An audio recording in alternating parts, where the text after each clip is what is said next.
asalaamaaleykum wa rahmatullah ñu ngi leen di nuyu di leen sant di leen gërëm ci teeylu bi ñu ngi fii tey ci CEM bu mag bi CEM Grand Diourbel ànd ak waa GEP ànd ak monsieur Ndiaye bi géré club EVF u CEM Grand Diourbel ànd ak fi également ay Léa ñoo xam te ne nii tey ji ñoom ñoo ñuy àndal ci plateau bi ci débat bi ak suñu charmant public bi nekk ci ginnaaw ba bëggoon ngeen tàcc seen bopp. donc balaa ñuy tàmbali dañuy commencer ci présentation yi donc de la droite vers la gauche ma jox kàddu gi monsieur Ndiaye mu tàmbali monsieur Ndiaye vous avez la parole. asalaamaaleykum jërëjëf monsieur Sow man la monsieur Ndiaye plus connu sous le nom de Souley Ndiaye professeur de lettres histoire géographie au CEM Grand Diourbel et en même temps le PRT professeur relais technique coordonnateur du club EVF maa ngi nuyu ñi ma bokkal plateau bi yëpp. suñu formateur monsieur Ba sama ñaari Léa yi Ismaïla Ba et Fama Ndiaye et notre animateur monsieur Sow qui nous vient du LEC. Merci beaucoup monsieur Ndiaye. Bonjour chers téléspectateurs, je me nomme Ismaïla Ba, un élève au CEM Grand Diourbel en classe de 3e. Bonjour monsieur Sow, de même que monsieur Ba. Merci Ismaïla. Bonjour l'Assemblée, je me nomme Fama Ndiaye, je suis élève de 3e de l'école CEM Grand Diourbel. Merci Fama. Vous êtes également Léa. Très bien. Monsieur Ba. Voilà, merci beaucoup monsieur Sow, merci à monsieur Ndiaye pour ce joli plateau et également merci au public. waaw tey li ñu fi indi moom dafa naa moo ñu fi yàgg indi rek mooy ñëw waxtaan ak yéen ndax waxtaan du doy mais balaa ma leen di gërëm yéen ñi nga xam ne yéen a toog di déglu ma njëkkee ko ak seen prof bi nga xam ne fu ñu jaaxlee moom moo ñuy gindi fu ñu bëggee dajeek xale yi waxtaan ak ñoom li nga xam ne njëriñ la ci ñoom moom mooy xar tànk tubéyam fexe ba lépp doon une possibilité n'est-ce pas loolu tax ma ne dinaa ko nuyu ba pare gërëm ko sargal ko wax leen ni nag am ngeen prof bi nga xam ne jàpp leen ci moom fukki loxo ak juróom bu leen rëccee rek xam leen ni du ngeen ko fekk ci marché bi c'est un produit rare, c'est une denrée rare. Merci monsieur Ba. Donc je rappelle que c'est une initiative du GEP dont le coordonnateur est là, le coordonnateur régional monsieur Ibrahima Ba. Pour la première fois ñu délocaliser émission bi andi ko ci école donc li ci gën a bari ci studio yi lañ ko doon def mais tey jii nii sous l'initiative de monsieur Ba dañoo ñëw ci école bi daje fekk ñi fi nekk dajeeg élèves yi dajeeg professeurs yi ñuy waxtaanee question yoo xamante ne nii c'est lié à la santé de la reproduction de manière générale. tey jii nii nag fi ñu bëgg a axer suñu débat moom mooy ci violence sexuelle yi ak conséquences yi mu am ci xale yi ak ci seen njàng effectivement mais également ci mariage forcé yeeg précoce yi nga xamante ne parfois day gàllankoor dafa impact ci njàngu xale yi. émission bi nag damay fàttali ne du yàgg 1 heure la rek donc ñu fexe bu ñuy wax rek ñu fexe wax ñu tënk comme ça ñu ñëpp ñu mën cee jëlee njëriñ donc maa ngi commencé questionnement bi ci Ndiaye la Ba très bien ñu ne violence sexuelle. Violence sexuelle est-ce que yéen mën ngeen ñu expliquer de manière très simple luy violence sexuelle. Les violences sexuelles sont nombreuses car il y a des violences sexuelles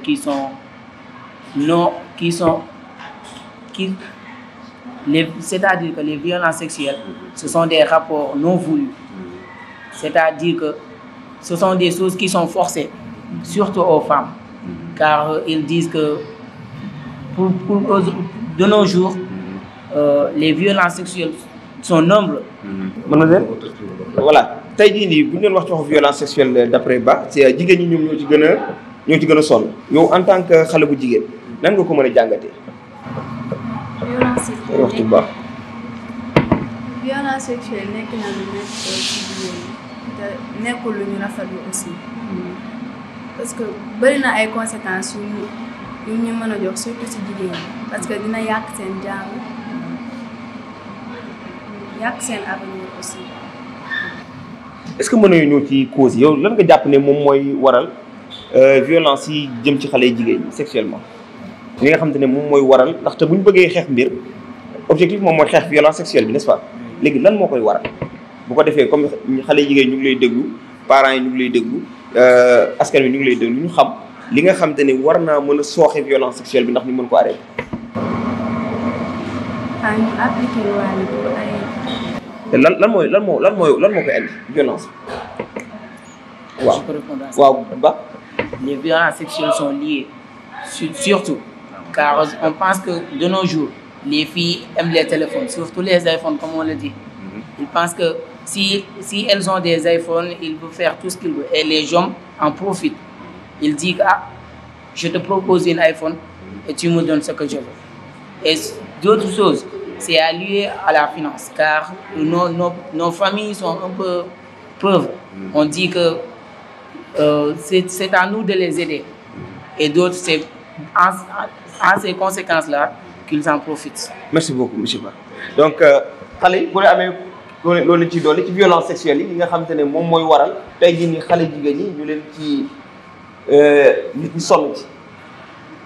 ñeen jigéen ñi surtout lan moo waral violence sexuelle yi pour yéen kan mooy jël foofu parole bi. Oui, une fille. Oui, mademoiselle, vous vous appelez comment? Raki.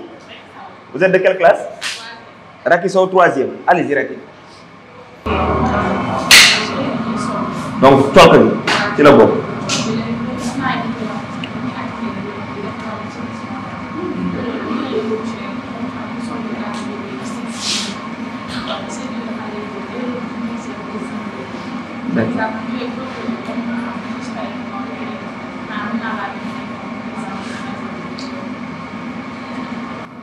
Très bien tey yow bu ñu bëggoon xeex violence sexuelle lan nga jàpp ne bu ñu ko defoon mën na wàññeeku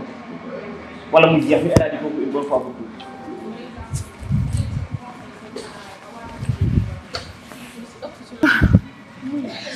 comme ça solide bi ak seen comportement yi ak manque de respect seen parents yi loolu tey mën na ko seen comme genre xale jigéen woowu ba ci nga xam ne duñ déggal seen parents yi lu leen neex la ñuy def di dem ay baar ak yooyu noonu loolu rek mën nañ fa par exemple ngay dem ay baar ay boîte de nuit yooyu noonu loolu rek mën na laa attirer genre yooyu noonu mun nga see jëlee yenn feebar yi ak soit mun nga see ëmb wala nga am conséquence par exemple yow nga nekk élève di jàng mun na laa yàqal sa jàng yàqal sa avenir te jigéen moom avenir moom lu ko dagg dafa tuuti.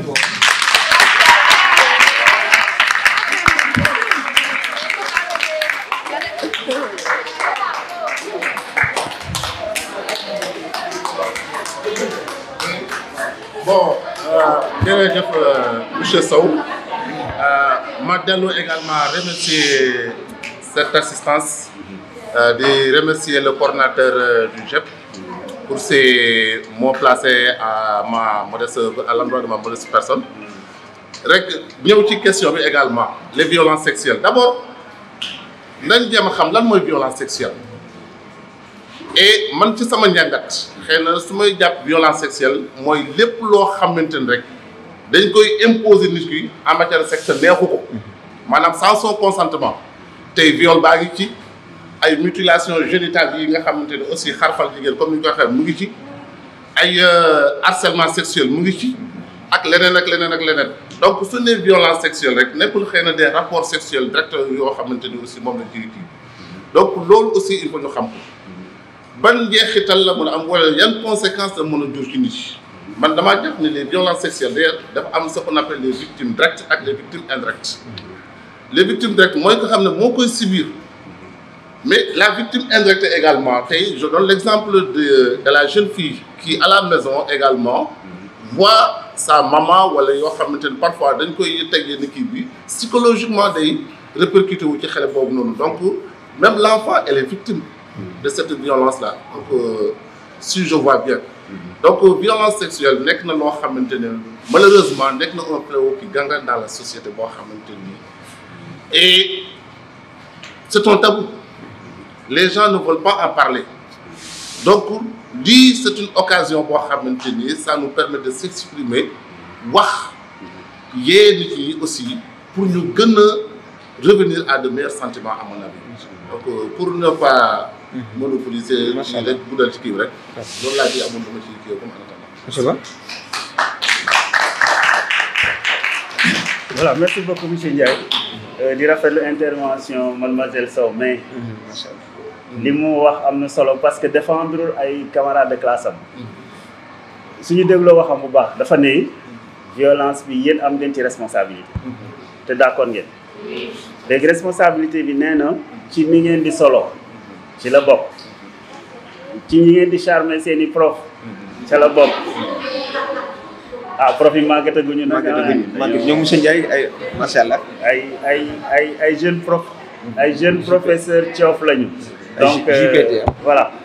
léegi am na leneen li nga xam ne aussi bëgg naa ko ci yokk te dama koy lii ak contexte bi ñu toll instant yi képp ku nga xam ne yaa ngi 4e bëgg nga passer en classe de 3e soo demee ba nekk situation bi nga xam ne da ngay lang maanaam suñ la poussé tuuti da ngay dem 3e daf lay jaral yenn yi moom la ñuy tuddee les notes sexuellement transmissibles ay monsieur boo ma mayoon 5 ay monsieur boo ma defaloon plus 10 ay monsieur finalement monsieur su nekkee ki nga xam ne moom en fait entre guillemets ku soxor la danaa la mais loxoy ajoor day weesalo de mën naa la may plus 10 mais il faut am fu ñu jaar mu nekk genre chantage te loolu xam nañ ko ci école yi te chantage boobu c'est dans les deux sens am na histoire bi nga xam ne su ma ko nettalee xëy na dinañ ko xam am na chantage bi nga xam ne ci prof yi lay jógee mais am na chantage bi nga xam ne ci élève bi lay jógee dem ci prof yi te loolu yéen ñëpp xam ngeen li may wax loolu aussi day indi ay cas de violence yi nga xam ne mënoon naa ñàkk ndax monsieur Ndiaye wax na ko léegi victime directe yi yéen la mais victime indirecte yi famille yi la da ngay gis yaay ji nga xam ne day stressé wala papa ji nga xam ne day stressé lu tax ndax xam na ni doomam nekkul en sécurité dans le périmètre de l'école te loolu aussi je crois que mën nañ cee jóg te lii waral ñu génn ci situation yooyu mooy gën a waxtaan te seetlu nañu léegi ñun ñëpp waxtaanatuñu muy ci kër yi muy ci mbedd mi muy feneen li ma leen di tàllal nii mooy suñu lépp moo ñu gën a lépp fu ñu nekk moo nga fa fu ñu tardé moo ñu tardel fu ñu yéex moo ñu yéexal ba tax na waxtaan amatul suñu demee ci kër yi da ngay gis ki nga xam ne mooy yaay wala papa moo la gën a bëgg connexion yaay a ngi ne nii nekk ci TikTok papa ngi ne nii nekk ci Facebook yow yaa ngi ci Instagram kañ ngeen di waxtaan télé sax seetaanatuñ ko léegi télé bi day nekk benn genre objet bu nekk si salle bi di décorer rek day animé rek mais kenn seetaanatu ko koo ci gis mu ngi ne nii di xool léegi kañ la ñuy toog waxtaan te ñun ñëpp xam nañ ne waxtaan mooy tax xel yi màcc ci wàllu xalaat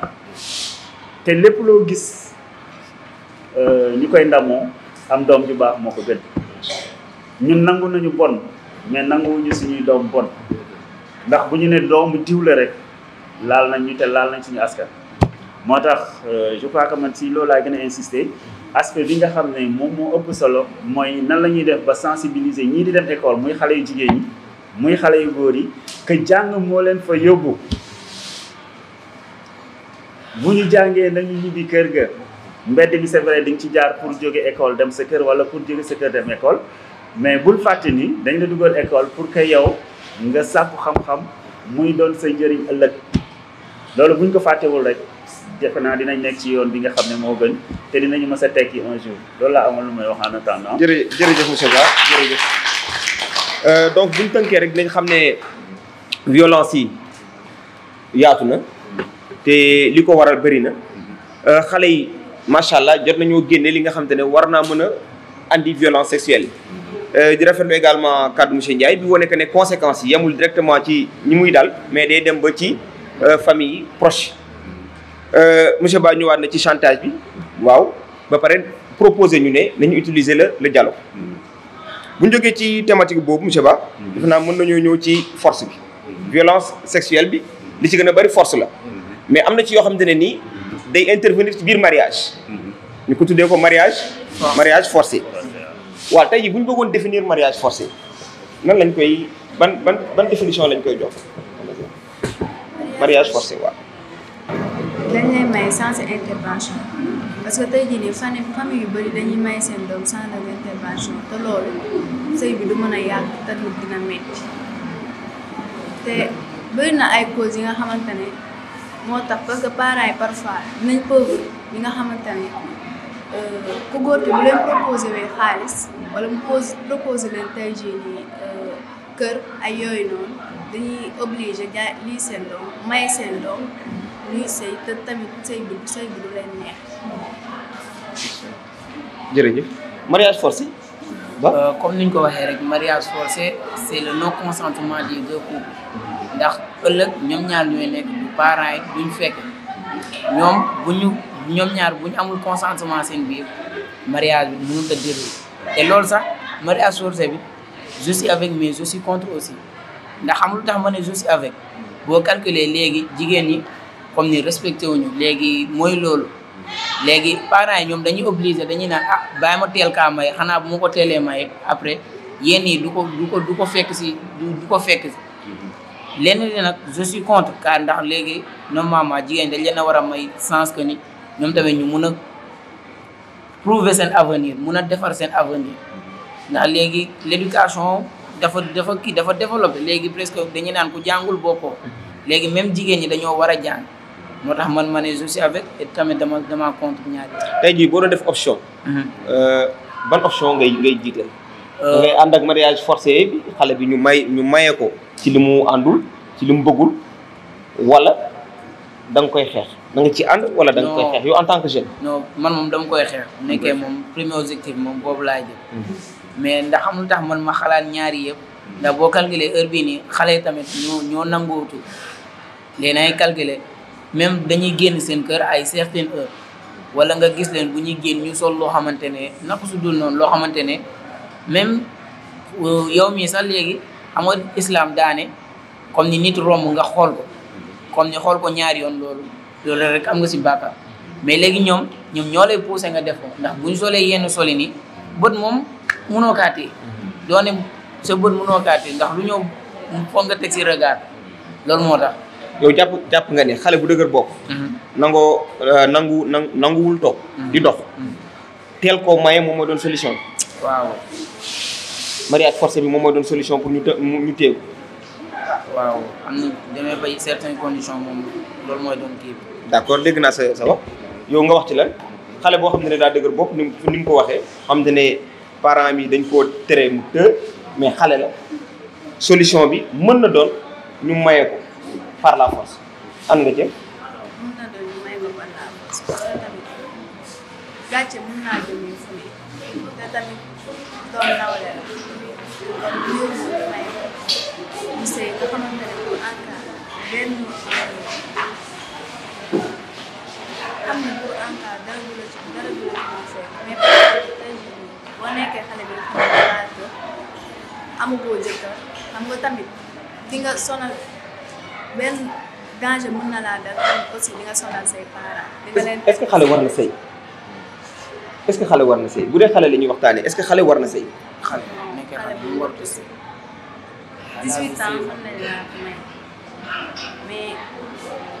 à l'âge de 18 ans mën ngaa sëy mais moins de 18 ans mën ngaa sëy. parce que man su ma déggee ni ngeen waxee man seen génération bi laay waxal yéen en tant que xale tey jii ñu jël kenn ci yéen ñu forcé ko ñu marié ko ngeen ne mën ngeen cee ànd mën ngeen ànd ci ñu maye xale mu sëy ndax lan daa dëgër bopp xale bu dëgëree bopp man dañ koy yar dañ koy jubanti mais bu dee dañ koy maye par la force conséquence njeexital yi mu mën a am est-ce que yooyu gën a garaaw que yi nga xamante ne ni moom mu ko doon fekk ci ñàkk yar gi. certainement parce que conséquences yi mooy gën a métti parce que tey jii nii buñ la mayewee nga sëy bi nga xamante ne neexu la ci ay problème lay jëmee te góor mooy loolu. tamit mooy lan loolu mooy lan. tey jii nii buñ la mayewee te àndoo si conséquences yi mën na bëri parce que mën nga see jëlee ay feebar tamit mën naa yàq sa avenir aussi. yow imaginer xale bu ëmb ak risques yi mu àndal yëpp buñ ko mayee par la force est-ce que am nga ci benn exemple boo ñu mën a bu ñu mënee jox koo xamante ni dañ ko gis xale la ñu teel koo maye mu ëmb ci ak conséquences yi mu àndal. waaw parce que tey jii nii xale bu ëmb ay cëram matagul nga maye ko ba mu jëlee si ëmb tamit bëri na risques yi mën na cee ñàkk bakkanam tamit.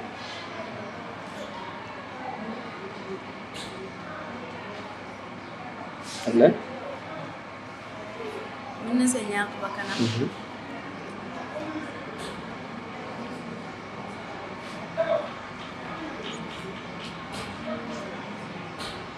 Voilà, donc je reviens au charmant public, le charmant public avec son téléphone. dañu ne dañuy waxtaanee waxu teel a maye mariage précoce mariage d'enfant li ci gën a bari nag dañ koy maye ci foofu ànd ngeen fi wala ànd leen kan moo ci ànd kenn ànd ci fii alors yéen ñi nga xam te ne ànd leen ci tey jii ban argumentaire ngeen mën a joxe pour wax que lii dañ ko war a bàyyi fan ngeen mën a sukkandiku pour wan waajur yi ne loolu baaxul ci yéen baaxul ci ñoom baaxul ci askan wi baaxul ci avenir qui prend la parole. àndu leen ci kay waaw jëlee ngeen wax lu tax àndu leen ci ngeen bokk de ci émission bi ngeen bokk ayca qui prend la parole. oui c'est bien loo wax li nga doon wax ci suuf boo ko waxoon ci kaw rek même bu dee benn kàddu la ba bëgg leen.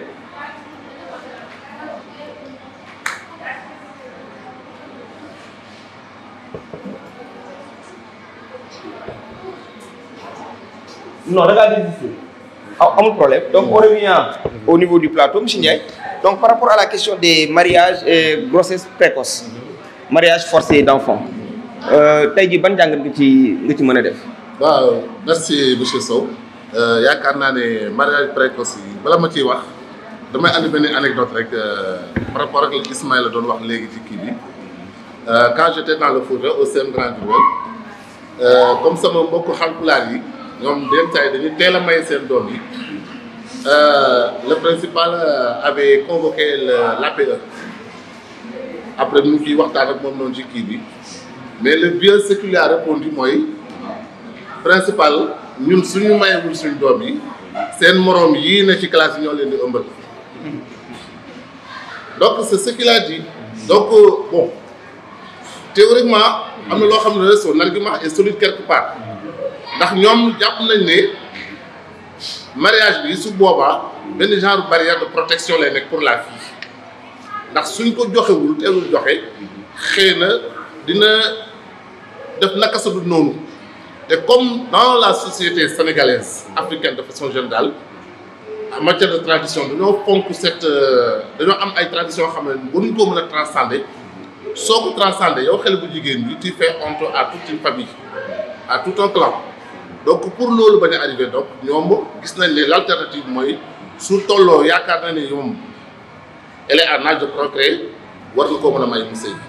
loolu la ñu kii mais comme l'a dit également la Léa Favre yaakaar naa ne mariage précoce bi danger bi ci nekk waajur bu ko xam waroo ciy dugal sa doom benn bi mooy yaa ngi may sa doom foo xamante ni c'est pas un contrat de 2 jours de 3 jours wala 1 an c'est pour la vie nga dugal ko foo xam ne elle n'est pas à l'aise c'est-à-dire que bëgg ko kooku noonu déjà psychologiquement yaa ngi koy traumatiser beneen ba mooy da ci ëpp soo seetee la mortalité yi ñuy enregistré nii au moment des couches mooy genre xale yi nga xam ne seen organisme comme elle l'a si bien dit xëy na motagul mat boobu noonu xale boobu contracté grossesse au moment de l'accouchement mën na ci am ay complications mën na ci nekk ay bakkanam donc li ciy danger dafa bëri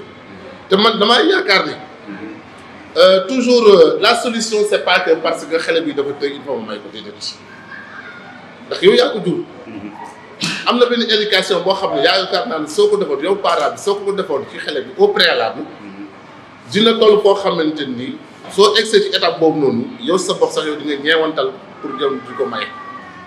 ndax su nekkee mu ngi ci njàng bi dina toppatoo njàngam dina nekk yoon boo xam ne yow tu sais que elle est sur la bonne voie su nekkee métier lay jàng également idem mais toujours comme ni ma koy waxee rek mu ngi mel ni yow nga yor sa soxna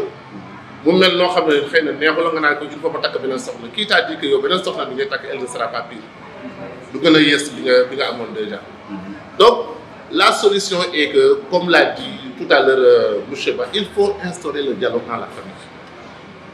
Il faut ngeen parents yi également ces questions de sexualité mu bañ a nekk un tabou dans la famille ñu ciy waxtaanee ndax aussi bon suñ ko waxee ay mineurs ñun suñu mbokk yi ñu ne ci kaw bi dañuy jàpp ne loolu ay yëfu tubaab la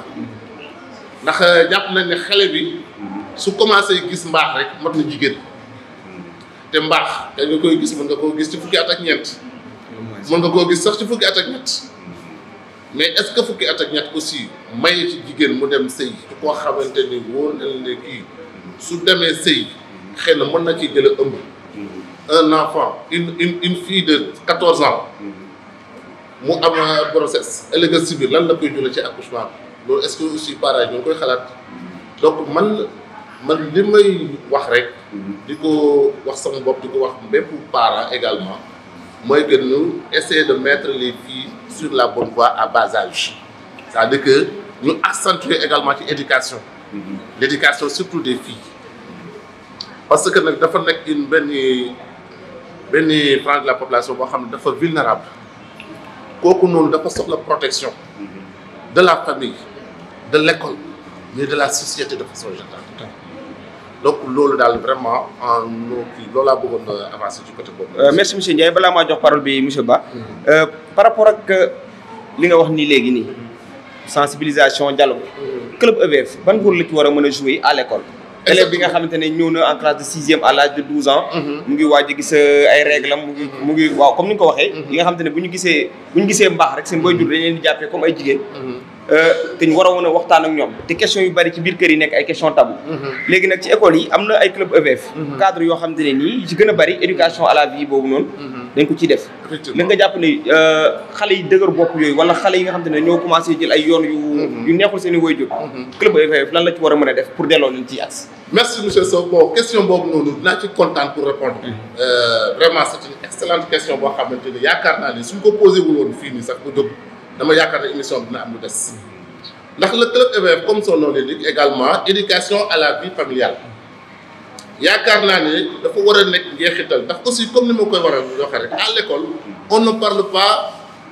de l'enseignement on ne parle pas du ministre de l'enseignement on parle du ministre de l'éducation éducation nag du question na joxe ay cours de mathématiques joxe ay cours de français joxe ay kii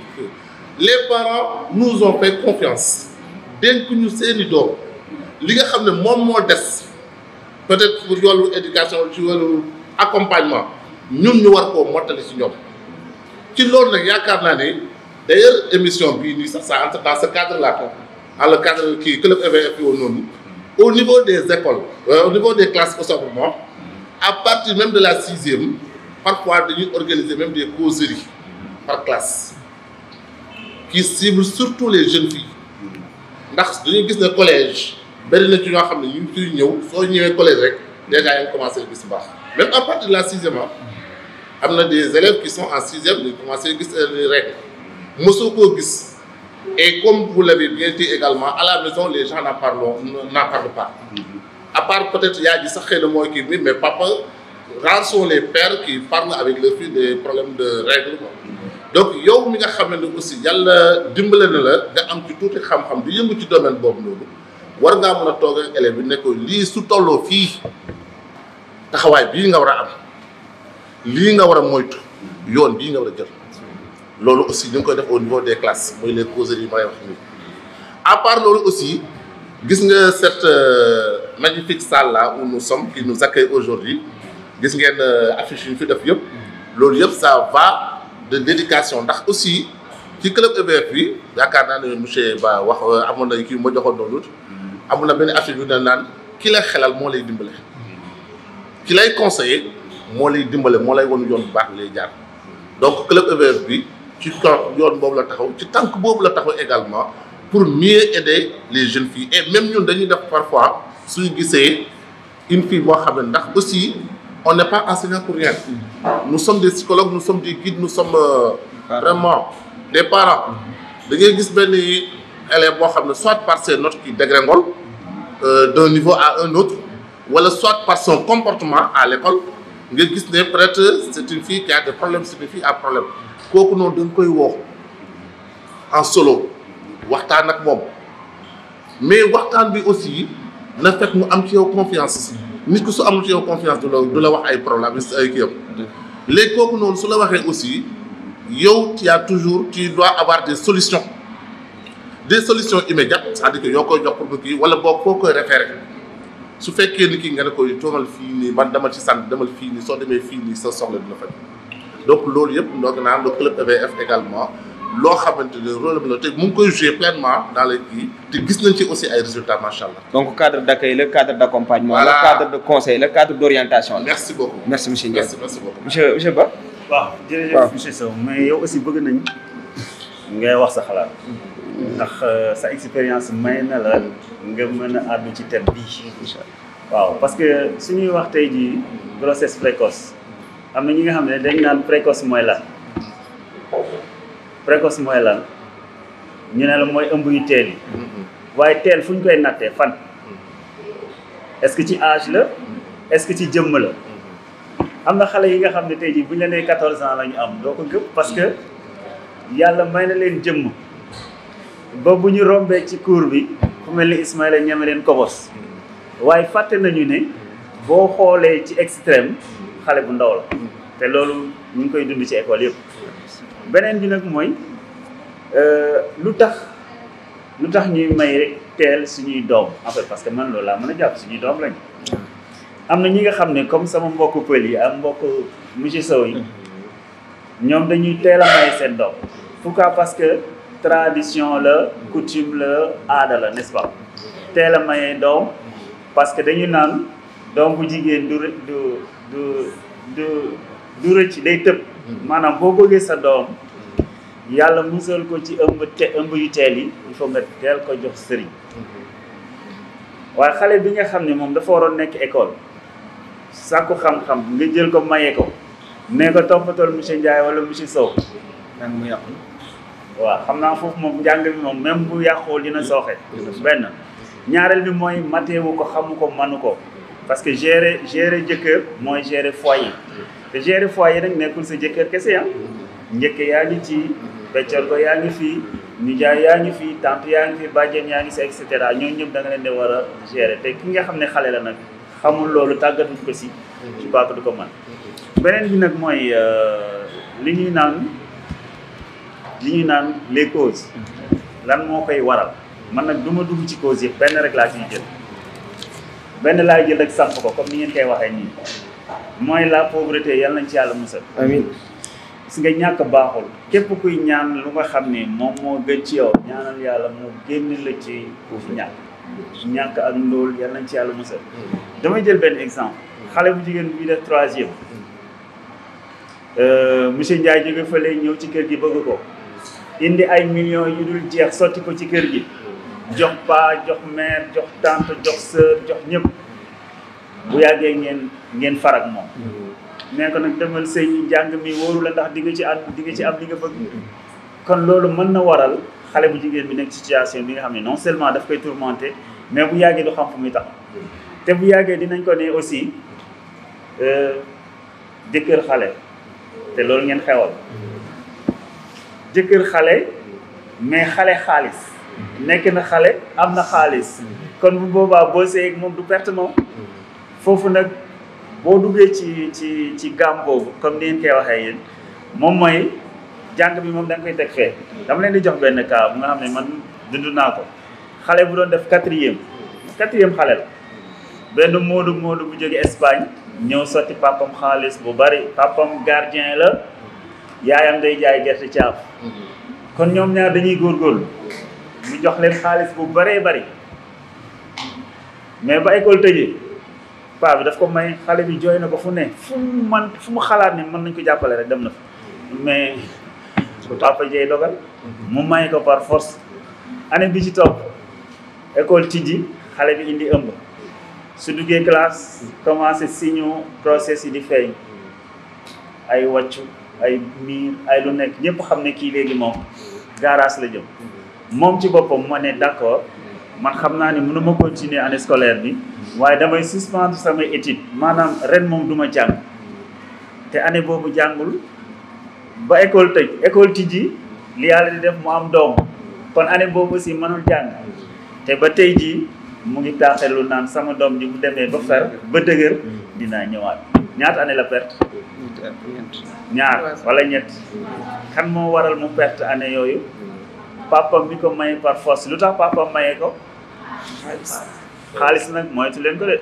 dafa am puissance dafa am doole buntu yi muy fëgg te de ubbeeku bariwul foofu nag laay daane lay jox monsieur Sow mu continuer. jërëjëf intervention bi monsieur Ba dafa joxe ay anecdote xam naa ne ku nekk ci ñun aussi fii yéen ñi du ñàkk également ngeen am ay expérience yoo leen dund ci koñ bi yoo xamante ne da ngeen gis ñi ñu maye ndax xaalis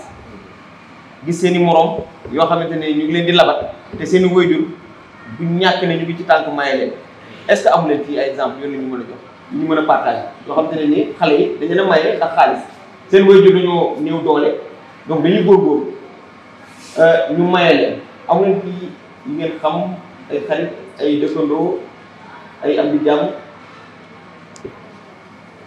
Mademoiselle Sow li ngay wax bu ngeen ko dégg waaw waxal wax ji am na solo waaw expliqué li aw voix ñu dégg ne waaw. jox ko affaire bi. man de li ma caa daal loolu parents yi parce que dañuy gis loo xam ne comme ni nga xam ne si jaay bu nekk gën a am xaalis waaw léegi nag parents yi man mu ngi ay xaalis moo xam naa moom la ñu daal di wax loolu nañ ko fee change yooyu ñu ko forcé su ko defee commencé ñu may la parce que dañu ci parents yi ñu leen ci parents yi léegi day am xaalis mu ngi am xaalis rek yow ma leen si nekk ko xam si danger yow dañ am expérience boo dund wala boo xam ne da koo gis boo xam ne da nga koo xam ni bu dund lu mel ni loolu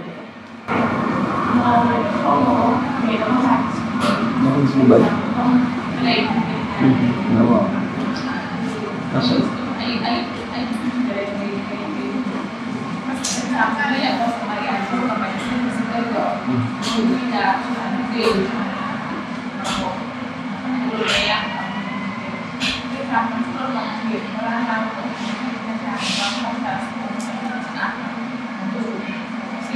très bien tey jii bu amoon benn message booy lancé parents yi nga xamante ne nii du ñàkk ne ku mel ne monsieur X bu ñëwee andi xaalis bu bari ñu may ko doom joo xam ne ni à peine elle a 16 ans wala 15 ans tey jii bu amoon message booy lancé parents yi ban type de message nga leen di lancé pour conscientiser leen.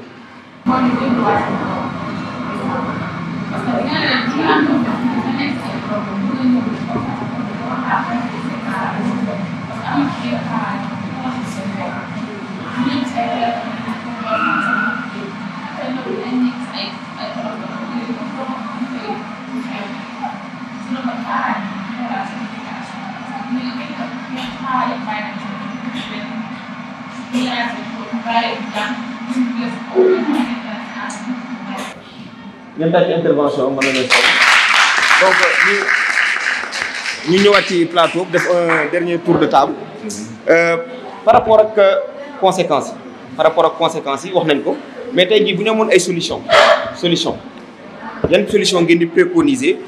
pour que lii di violence sexuelle wàññeeku waaye surtout ñu jéem a xool ni ñuy retarder âge mariage bu xale yi ba ñu bàyyi leen ba ñu mat ci xel mat ci jëm ban solution ngay préconiser wala benn message ngay lancer waaw. pour man première solution bi mooy comme Sow laa di ñu déglu xale comme monsieur Ba tamit laa di ñu def dialogue familial loolu de loolu tamit day tax que ni xale bi day naan bu demee ba yenn kii nii day moom tamit day dëpp si ay parents am di leen laaj ay solution moom tamit di naan maa ngi si lii léegi nan la ñuy jàppalante affaire yi de deux may lancer message parents yi de même que les filles ndax boo xoolee parents yi de ñoom tamit dañoo baax seen bopp léegi trop comme ni ñu ko waxee téléphone yi yooyu noonu natt yeeg yooyu ndax da ngay gis sa doom buy génn sol loo xamante ne yow normalement yow bëggoo ko mais da nga kaa war interdire comme école bii nii maa ngi seetlu depuis que je suis arrivé là dañ ko interdire comme ni jigéen buy sol ay déchiré wala ay nañ ko ay yére yoo xamante ne ay chiffon yu gàtt yooyu noonu dañ koy tere fii moo tax je suis fier de l'école côté boobu tamit ndax ñoom tamit ñoo ngi andi ay solution pour que violence sexuelle yi bañ a am ndax boo calculer bu ñu defee loolu jigéen bu solee moom lu mot xam nga ni loolu kenn du nekk naan da lay xoolaat di def nii mais boo solee loo xamante ne dafa yaraax wala yenn yi la ñuy naan dañuy xool pour parents yi tamit ñuy xool seen doom yi lu ñuy sol surtout téléphone bi nag xam nga xale léegi da ngay gis un enfant de 15 day am examen entrance sixième ñu laaj la lan mooy sa bëgg-bëgg buñ ne téléphone rek ñu jox ko téléphone te loolu tamit téléphone yi mun nañu sax loolu moo ñu gën a retardé ndax boo calculer léegi boo amee téléphone boo doon am ay moyen de 16 par exemple sa moyen day wàññeeku day ñëw ba 10 11 benn ñenn ñi dañu ne léegi mu amee moyen sax baax na man daal naa jàll classe supérieure te loolu xamul ni léegi dans la vie faut la concurrence bi mooy tax que ku nekk mën a éveiller esprit am ku nekk mën a am yeneen xalaat naan man daal sama objectif lii la mais boo calculer la plupart ñii di jàng nii nag ñun ñëpp ñun élèves yi heure bi ñun boo ñu laajoon suñu objectif xaaj yëpp xamuñu ndax dañuy naan xam nga ñenn dañuy naan ñoo ngi jàng pour satisfaire seen parents te loolu xamul ne jàng boobu noonu parents yi dugal leen ci pour seen ëllëg ndax parents comme on le dit dañuy gunge ba benn moment demee ba certain moment ñun kese des léegi imaginel yow boo doon def luñ la wax di nga dem ba benn moment yow doo ko rëcc sama yaay ak sama papa lu ñu ma doon digal daal maa ngi ciy gis ay kii na ko sax ay maa ngi fi njëriñu moo tax parents yi am nañ ci ay cause mais tamit am nañ ci ay solution moo tax en tout cas man lu may wax que parents yi ñu seetlu seen doom yi li ñuy sol. su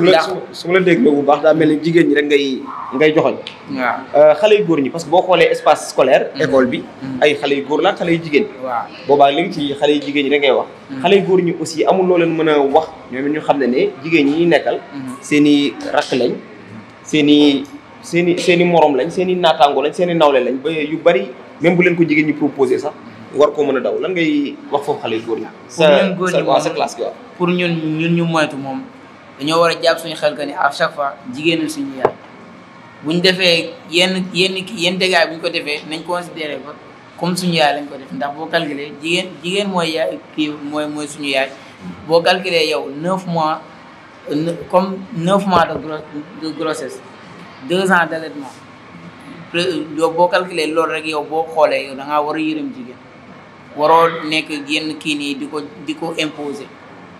man loolu laa amoon kàddu yu ma ci mën a lancer. rafet na jërëjëf voilà mën ngeen ko tàcc de mën ngeen ko tàcc macha allah wax ji am na solo donc ñu ngi ci solution yi toujours ñu ngi ci solution yi tey jii nii ban message nga mën a lancer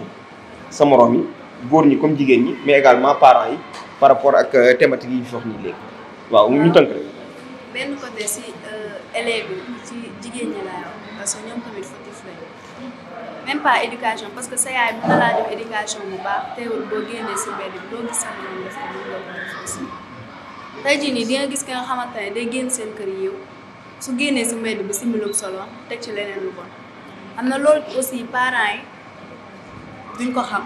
te pourtant seen parents éduqué den teg lañ leen ci ay yoon yu baax mais tamit di nga gis ki nga xamante ne moyenne yu baax la doon am classe moyenne yi di commencer di wàcc pour lan pour àndandoo yi mauvaise fréquentation yi yooyu noonu si biir waxu Ismaïla dégg naa mu naan téléphone day yàq jàngu jigéen nekkul ko mun ngaa gis kuy jël premier du centre te téléphone taxul téléphone yàq jàngam téléphone boo bëggee jàng di nga jàng soo bëggut a jàng nag téléphone aussi mën naa yàgg si jàng parce que heure jàng bu jotee nga teg téléphone jàng li ngay jàng boo paree mën nga koo liiwaat xool li nga def parce que li nga gis ñi nga xamante ne dañuy utiliser seen téléphone pour lan pour jàng mais nekkul à chaque fois téléphone mooy yàq jigéen ñi. aussi ci parents yi parce que dañoo xaw a négligent doom boo ko yoree di nga xam ci li muy dox ba pare doom aussi da nga koy ñemeloo sa bopp. doom da nga koy ñemeloo sa bopp xam di nga am doom doom bi nga xam da nga koy tëj di ko gëdd daal nga xamante ne du ñemee taxaw ak yow wax la am mais doom boo ko ñemelee sa bopp rek dina def lu am ak lu mu gis si mbedd bi mu wax la ko. di nga gis élèves yi nga xamante ne bu ñu amee problème duñ ko wax seen yaay seen xarit lañ koy wax parce que déggoo bu am entre seen xarit amuñu ko seen yaay peut-être buñ ko waxee seen yaay da leen di gëdd di leen juger yooyu noonu mais mun nga koo wax sa xarit bi nga xamante ne dina la déglu dina la conseiller dina la teg aussi ci ay yoon yu baax. jërëjëf kàddu gi rafet na. donc monsieur Ndiaye rek ci tënk. waaw bu ñëwee ci solution yi. effectivement ci tënk rek mais d'abord li may wax mooy d'abord lépp lu ñu fiy waxtaan rek dañuy ñaan mu doon njëriñ ci ñi koy déglu ñi toog nii ak ñeneen ñi koy déglu à travers le Sénégal lépp lu ñu fi waxtaan rek mu doon njëriñ te yaakaar naa loolu da ndax kaddu yi ma dégg ñu jëpp fii nii aussi ay kaddu yu am solo la monsieur Sow. mais ci solution bi rek toujours dañuy ñëwaat également sur le rôle de la famille xëy na waruñ ko wax mais dañoo jàpp ni nous avons une société malade malheureusement ndax le professeur c'est un élément de la société le policier le gendarme le magistrat le ministre ce sont d'abord des éléments de la société bii la ñu génn d'abord avant d'être ministre avant d'être médecin avant d'être quoi que ce soit te société boobu noonu tant que éducation duñ ci soxla mënuñ ko koo am toujours la question des revenus sur la table on va pas en parler nañ ci waxaat yi mais toujours les mêmes faits les mêmes vont se répercuter donc man li may wax rek mooy qu'on retourne à la base parce que nag également qu'on le dise ou pas il y a cette acculturation qui constitue également l'une des causes principales de la société que nous dans laquelle nous vivons actuellement ndax bon damay dégg le comédien là c'est vrai que wax bi reetaan lu la mais actuellement dafa am njàngat c'est-à-dire quand il disait que xale bu jigéen day toog ci peggu ndeyam quoi ci poocu ndeyam mais cet appareil là yàq na dëkk bi dans la mesure où la fille n'a pas besoin de sortir pour régler ses trucs et ñoom ñi toog ni di wax xam na bu baax li may wax avec les appels vidéo kumpa amatul leneen ak leneen loo xam ne mën nañ koo wax et Ismaïla wax na ko léegi nee na yow sa doom day am entrée en sixième rek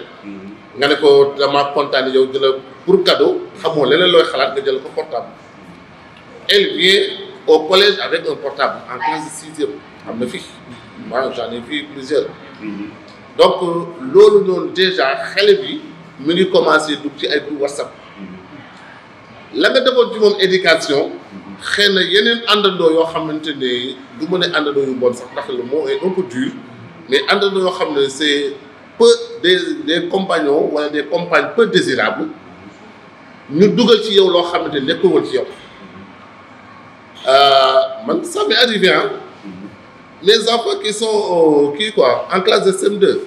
puis naan dañoo bëgg a kii groupe pour mën ay groupe pédagogique la seen kii bi mais quand j'ai vu que ñoom ay xale seen morom ñoo ci kii bi automatiquement j'ai supprimé le groupe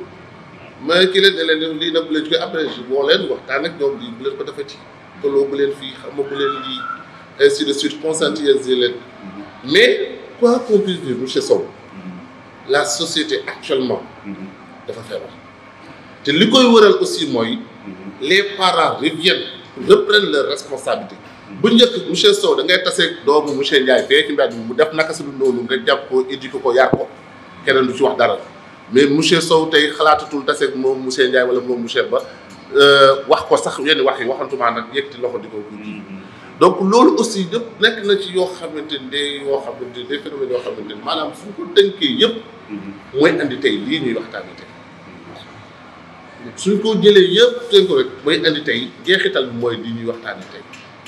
violence sexuelle yi quand on parle de violence sexuelle on a beau incriminer les mâles les garçons mais en réalité les filles lan mooy si seen part de responsabilité xale yi wax nañ ko cet habillement indécent dañ koy gis cette provocation sans cesse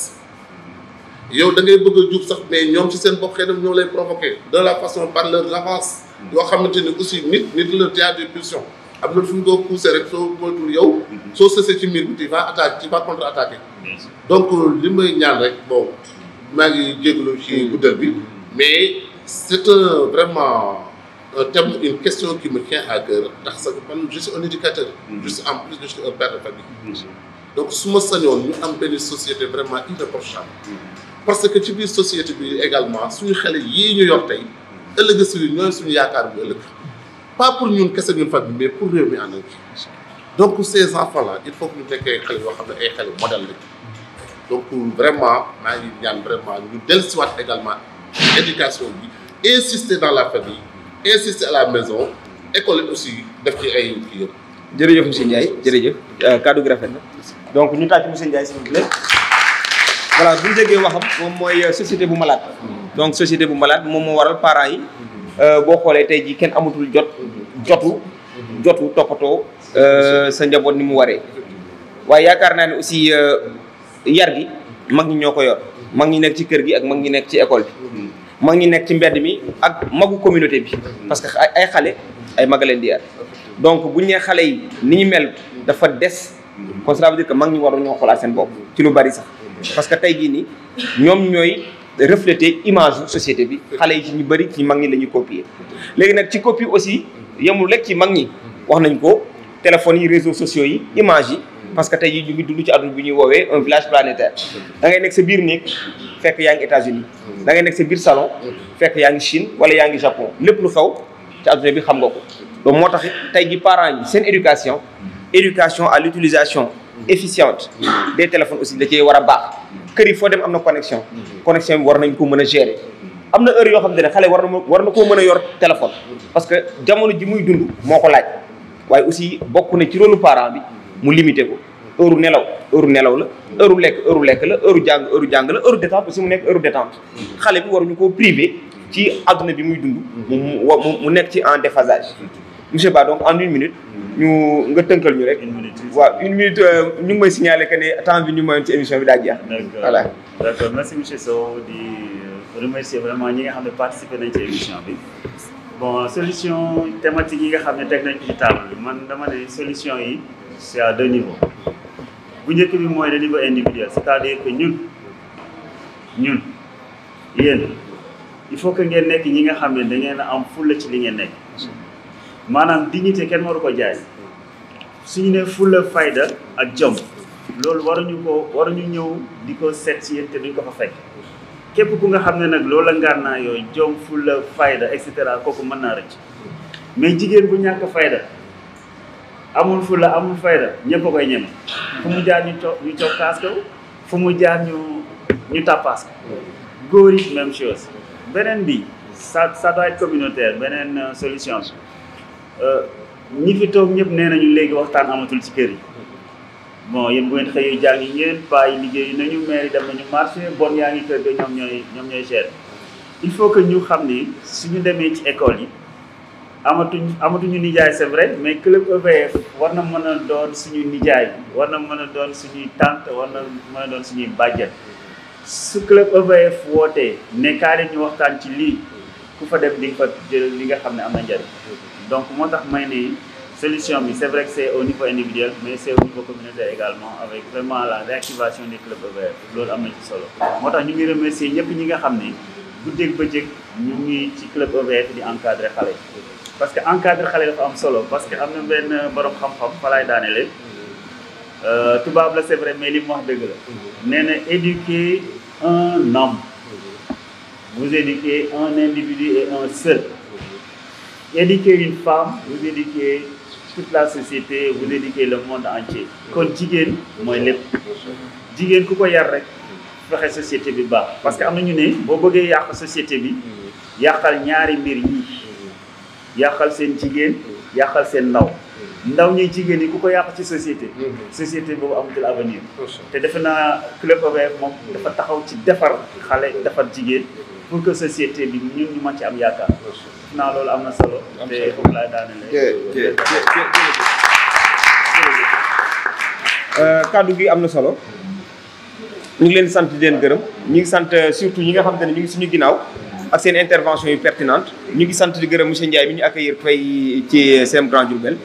wax ji rafet na ñu ngi sant également suñu layaay yi ak seen intervention yu am solo donc ñu ngi leen di ñaanal yàlla sàmm leen yàlla dëgëral leen ñi nekk 3e di préparer BFEM bi yàlla na leen yàlla jàppale ci BFEM bi ñi nekk 4e yàlla nañ jàll